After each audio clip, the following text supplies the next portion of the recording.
The most difficult thing about the research was obtaining the documents.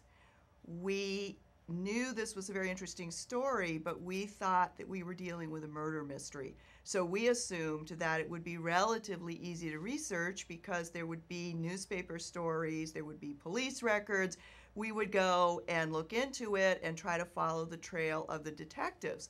But from day one, when we started working at the archives, we found that the archivists, the librarians essentially who work at the archives, were very reluctant to let us see any of the documents. They were afraid, and we sensed that fear early on. We found that even when we found records of documents that seemed to exist, that we were told existed, we would go back the next day and be told that not only did the documents not exist, but we never could have even seen the records. If we hadn't been standing together in front of the archivist looking at them together, we would have doubted our own sanity.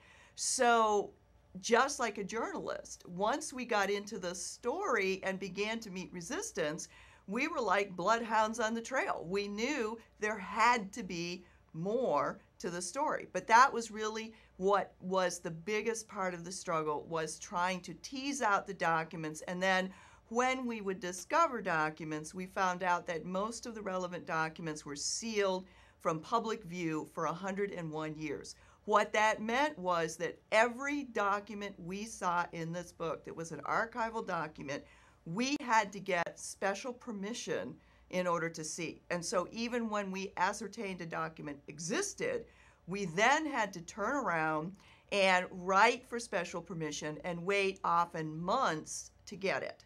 So it also meant that the research time for the book was dragged out for a long time across a lot of life experiences for the two of us.